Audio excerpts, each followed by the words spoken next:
నడ్డా గారికి, పార్లమెంట్ సభ్యులు భారతీయ జనతా పార్టీ నుంచి పోటీ చేస్తున్న సైదిరెడ్డి గారికి, వేదికను అలంకరించిన పెద్దలు, పేరు పేరున ఈ కార్యక్రమానికి విచ్చేసిన మీ అందరికీ హృదయపూర్వక అభినందనలు, నమస్కారం.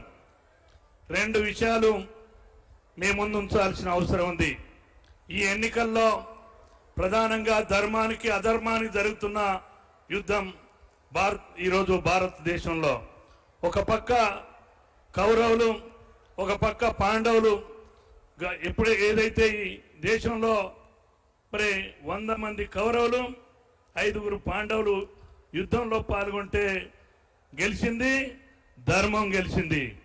ఈరోజు కూడా భారతీయ జనతా పార్టీని వ్యతిరేకించే అవినీతి పార్టీలన్నీ, ప్రాంతీయ పార్టీ, కాంగ్రెస్ పార్టీ, కమ్యూనిస్ట్ పార్టీలు కలిసి నరేంద్ర మోడీ గారిని ఓడించాలి, భారతీయ జనతా పార్టీని ఓడించాలని చూస్తున్నారు. దీనికి 2 కారణాలున్నాయి. మూడోసారి ప్రధానమంత్రి అయితే ఇక వీరి ఉనికి ఉండదు, వీళ్ళ పార్టీలు ఉండవు. ఈరోజు ఇప్పటికే కమ్యూనిస్ట్ పార్టీలు కనుమరుగైనాయి. కుటుంబ పార్టీలన్నీ నరేంద్ర మోడీ గారు 2014లో ప్రధానమంత్రి అయిన తర్వాత మీ అందరికీ తెలుసు, ఒక ప్రజలను కోరడం జరిగింది, భారతదేశ ప్రజలను. 60 సంవత్సరాలు కాంగ్రెస్ పార్టీకి అధికారాన్ని కట్టబెట్టారు.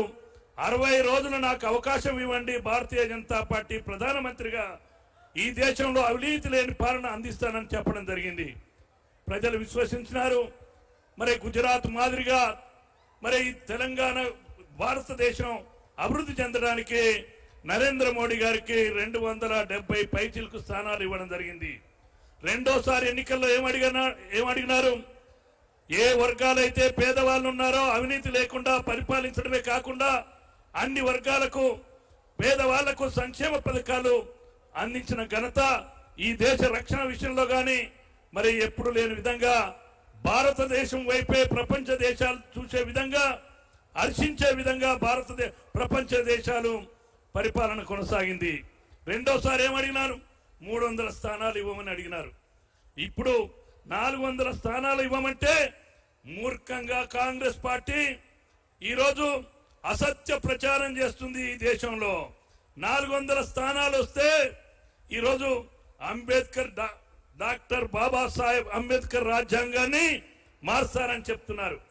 ఈరోజు అంబేద్కర్ను బతుకున్న నాడు అవమానపరిచిన కాంగ్రెస్ పార్టీ పార్లమెంట్ భవన్లో కూడా కనీసం అంబేద్కర్ ఫోటో పెట్టని కాంగ్రెస్ పార్టీ, పార్లమెంట్ సభ్యునిగా నిలబడితే ఓడించిన కాంగ్రెస్ పార్టీ ఈరోజు రాజ్యాంగం గురించి, రిజర్వేషన్ల గురించి 400 స్థానాలు వస్తే ఈరోజు బీసీ రిజర్వేషన్, ఎస్సీ ఎస్టీ రిజర్వేషన్లు తీసేస్తారని అంటున్నారు.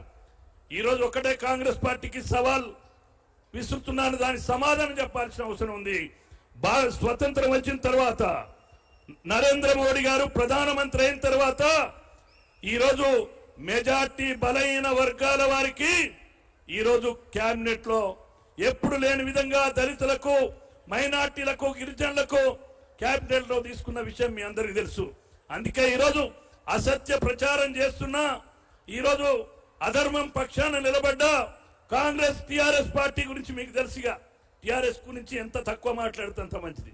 అందుకే ఈరోజు మరి మీ అందరూ కూడా గమనించాలి, 13వ తారీఖు జరిగే ఎన్నికల్లో నల్లగొండ పార్లమెంటు స్థానం నుండి సైదిరెడ్డి గారిని అత్యధిక మెజార్టీతో గెలిపించి నరేంద్ర మోడీ గారికి, భారతీయ జనతా పార్టీకి ఈరోజు మనం అందరం మరి పంపించాల్సిన అవసరం ఉంది. దేశ ప్రధాని నరేంద్ర మోడీ గారు కావడానికి ఈ నల్లగొండ పార్లమెంట్ సభ్యునిగా సైదిరెడ్డి గారిని గెలిపించాలని కోరుకుంటూ ముగిస్తున్నాను. భారత్ మాతా